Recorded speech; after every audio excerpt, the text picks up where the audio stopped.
आप देख रहे हैं डार्क 7। मेरा एक दोस्त है सोनू। वो एक सिनेमा हॉल में टिकट विंडो पर टिकट बेचता भी है और सिनेमा हॉल में टिकट चेकर भी है। उसकी हर रोज़ ड्यूटी सुबह 11 बजे से रात के 12:15 बजे तक रहती है। आखिरी शो रात के 9 बजे शुरू होकर रात के 12 बजे ख़त्म होता था। सिनेमा हॉल बंद करके अपनी बाइक से अपने घर चला जाता था। उसके साथ उस सिनेमा हॉल में काम करने वाले 5 सहकर्मी भी और थे। उनका भी रोज़ का यही नियम था। एक रात लाइट शो ख़त्म हुआ तो वहाँ काम करने वाले सभी लोग अपने अपने घर जाने के लिए निकल चुके थे। आधे रास्ते पहुंचकर सोनू ने अपनी जेब में हाथ डाला तो याद आया कि उसका मोबाइल तो हॉल की टिकट ऑफिस में ही छूट गया है, जहाँ उसने मोबाइल चार्जिंग पर लगाया था।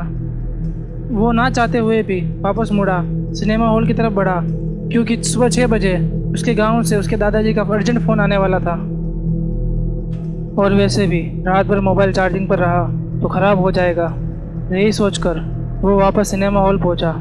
गेट की चाबियां तो उसके पास ही रहती थी। जब उसने सिनेमा हॉल का गेट खोला, फिर ऑफिस का दरवाज़ा खोलकर अपना मोबाइल जो चार्जिंग पर लगा हुआ पड़ा था अपनी जेब में डालकर उसने ऑफिस का दरवाज़ा लॉक किया और सिनेमा हॉल के मेन गेट तक पहुंचा ही था कि उसे सिनेमा हॉल में पिक्चर चलने की आवाज़ आई। वो तुरंत सिनेमा हॉल में पहुंचा तो देखा कि 10 लोग सिनेमा हॉल में बैठे पिक्चर देख रहे हैं और पर्दे पर पिक्चर चल रही थी। सोनू को यह माजरा देखकर बहुत हैरानी हुई और गुस्सा भी आया कि ये लोग चोरी से सिनेमा हॉल में छिपे बैठे थे और अभी मुफ्त में पिक्चर देख रहे हैं। लगता है ये लोग इस तरह रोज़ ऐसा ही करते होंगे, तभी तो इतने आराम से बैठकर पिक्चर देख रहे हैं। सोनू ने जाकर पिक्चर बंद कर दी और सभी को बाहर जाने के लिए कहा, लेकिन वो 10 लोग जरा भी हिले डुले नहीं। तो सोनू को बहुत गुस्सा आया। उसने उन सबके चेहरे पर टॉर्च मारते हुए चिल्लाकर बोला, अबे ओए चोरी की मंडली हो, बाहर निकल जाओ, सबके सब बहरे हो क्या? इतना बोलते ही सोनू की नज़र उन सबके चेहरों पर पड़ी तो सोनू पूरी तरह से हिल चुका था।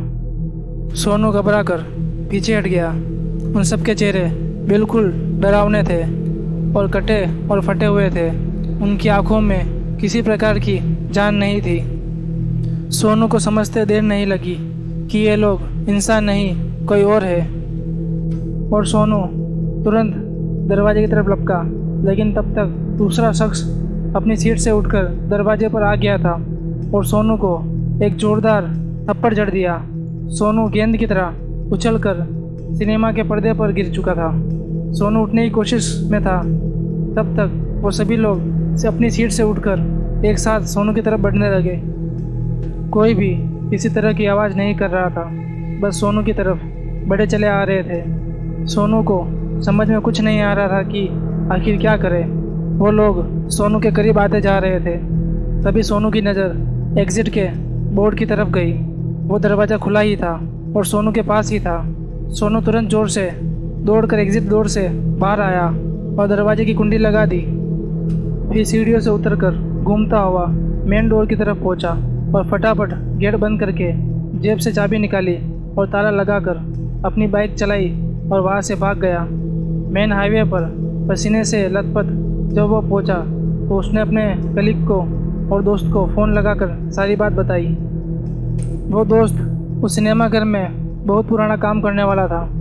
वो बोला, अरे सोनू, तेरा नसीब अच्छा था जो तू बच गया। वो सिनेमा हॉल भूतिया है। बहुत साल पहले जब ये सिनेमा हॉल बन रहा था तब स्लैब गिरने से 10 मज़दूरों की मौत हो गई थी। तभी से 10 मज़दूरों की रूहें इस सिनेमा हॉल में रात को घूमती है। तुमसे पहले भी यहाँ काम करने वाले लोगों को ऐसा अनुभव हो चुका है। सोनू ने यह सब सुना तो उसके होश उड़ गए थे।